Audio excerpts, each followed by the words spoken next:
Bagian dari ini saya ingin bicarakan bagaimana untuk mengukur keserasian atau kerataan fork kita kiri dan kanan. Nah, kita mulai yang utama setelah rongga bagian dalam ini sebelum kita pasang fork kita itu harus dibersihkan dulu dengan Scotch Brite atau sabuk yang agak kasar tuh yang plastik. Bagian dalam sini, bagian dalam atas bawah itu semua harus bersih dan juga forknya pun harus bersih. Kita akan melihat bagaimana pemasangan fork yang benar agar kita bisa membuat fork ini align atau serasi antara kiri dan kanan, terutama setelah jatuh, itu yang harus kita perhatikan.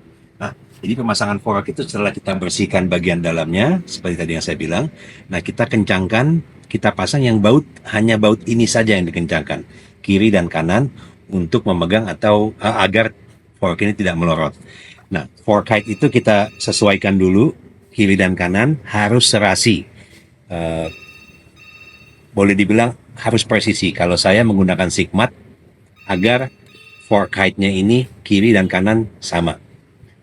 Jadi baut ini kencang, baut ini kendor, baut ini kendor, kendor, kendor, dan juga ini kendor.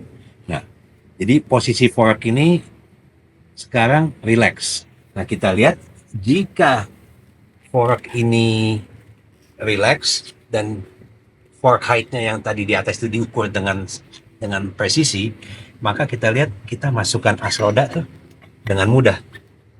As roda ini bisa bergerak. Kita senggol aja udah berubah. Nah, berarti posisi fork relax, as roda dengan mudah keluar masuk, berarti posisinya seimbang. Nah, jika fork height-nya sudah serasi, tapi ininya masih seret, nah berarti bagian dalam fork ini ada yang tidak benar. Tapi kemungkinan besar fork height-nya aja yang tidak benar. Jadi kita upayakan ini yang kita mau relax. Oke, kita lihat roda sudah terpasang. Nah, sekarang kita akan mengencangkan baut ini. Nah, baut ini nggak bisa kita kencangkan dengan baik jika bagian satu baut dari sini tidak dikencangkan. Jadi kita harus mengencangkan baut ini, baru kita bisa kencangkan baut ini dengan baik. Torsinya tidak perlu terlalu kencang karena yang megang as roda ini sebenarnya 4 pinch bolt ini. Nah, jadi setelah ini selesai dikencangkan, kita akan patenkan kedua baut ini. Kedua baut ini, ingat, harus kiri, kanan, kiri, kanan. Jadi kencangnya benar-benar seimbang.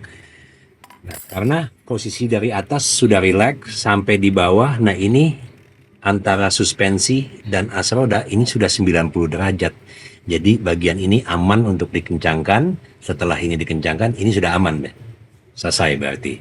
Nah, tinggal kita melihat yang fork bagian kanan. Oke, kenapa tadi saya bilang ini boleh dikencangkan? Karena ini posisinya sudah 90 derajat antara suspensi dan as roda. Jadi sudah dikencangkan, selesai. Nah, yang ini kenapa tadi kita kendorkan lagi nih? Setelah tadi dikencangkan untuk mengencangkan as roda, kita kendorkan lagi. Nah, kenapa ini bagian forkan itu bagian yang penting untuk meratakan atau menyesuaikan antara fork dan as roda, apalagi setelah kita terjatuh.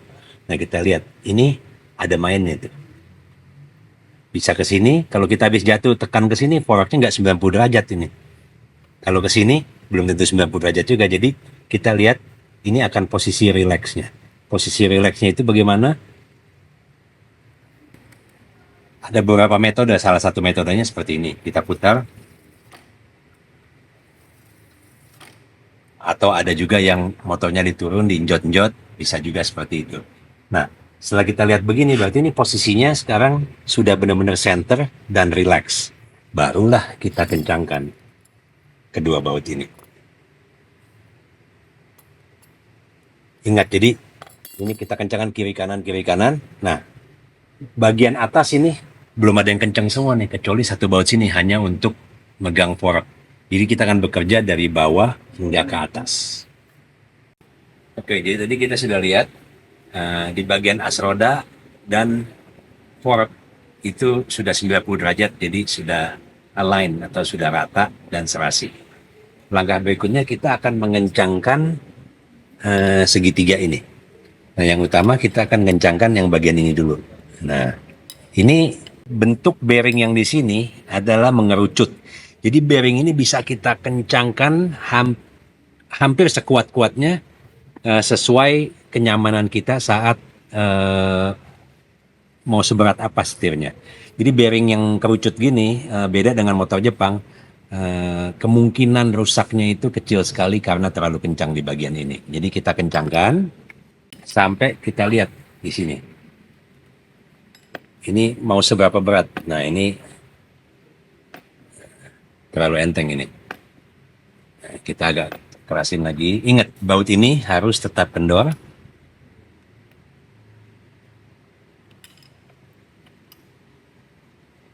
Kondisi semua baut kecuali satu baut ini harus kendor. Karena agak berat sedikit. Nah, kalau menurut saya segini sedang nih. Sedikit lagi mungkin.